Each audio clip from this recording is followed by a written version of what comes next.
we look at cotton production in rural communities is it is in many areas, in many locations, it's a cornerstone of the rural economy.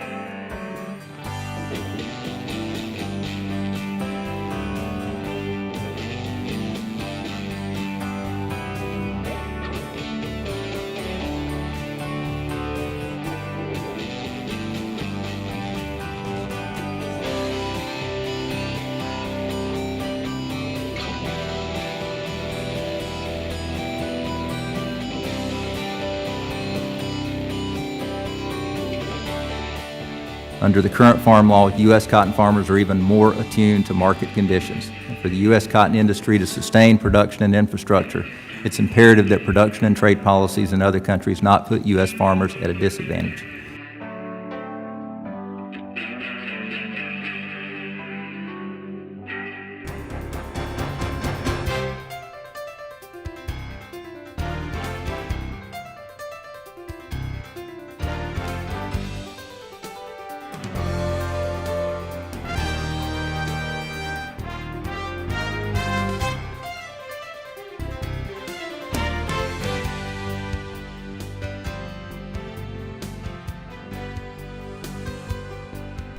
One truly feels the energy, enthusiasm, support, and trust in our superior U.S. cotton. It's our reputation built up over the years in these important markets that sets us apart and makes U.S. cotton the fiber of choice.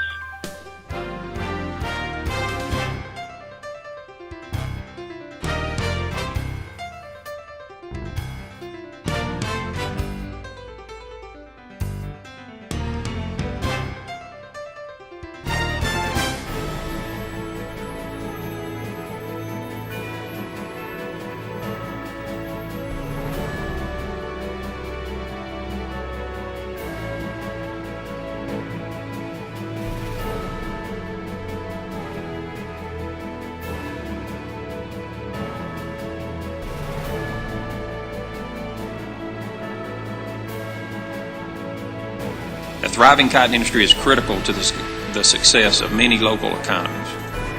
Cotton situation is unique among commodities because we've been hit with significant changes in both market prices and farm program safety net. As chairman of the National Cotton Council, I look forward to representing the interest of all segments of the industry. With the help of United Cotton Industry made possible by the Council, I look forward to addressing the issues before us and helping shape a more profitable future for our industry.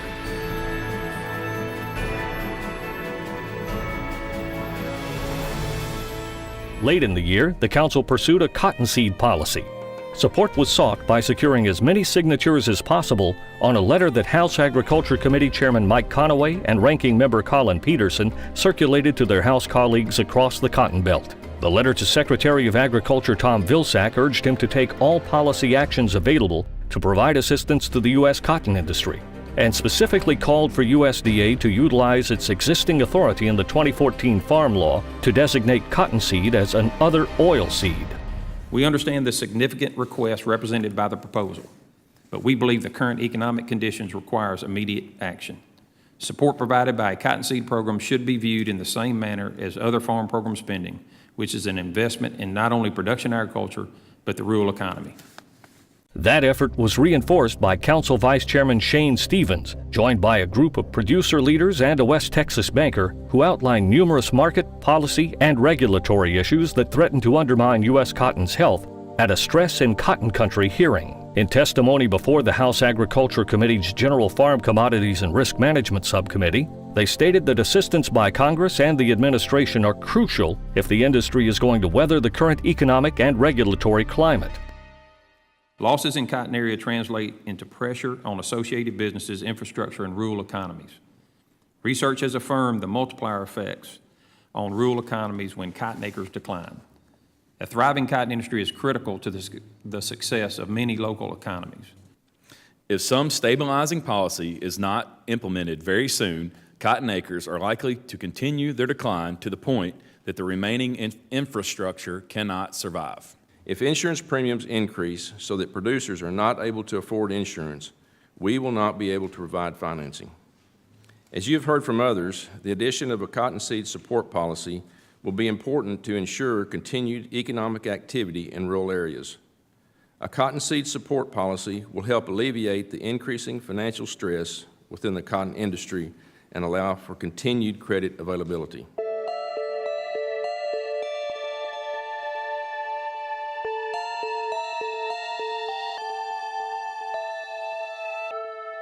Well, next step, just to continue to communicate and have those conversations. We laid out our rationale as to why we respectfully disagreed with the USDA's interpretation of the law that we're trying to work with, the 14 Farm Bill. They just believe that the absence of conversation in the Farm Bill is determinative.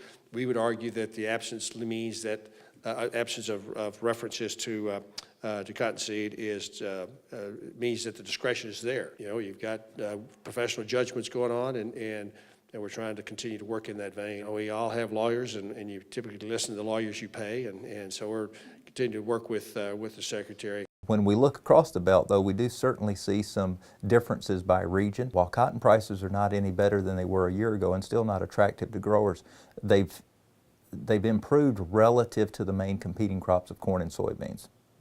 Namely, corn and soybean prices are down compared to a year ago. Obviously, weather, as we go through the growing season, is going to affect what our final crop size will be, but based off this planted acreage, and if we assume normal abandonment and average yields for the U.S., we anticipate a crop of about 14 million bales.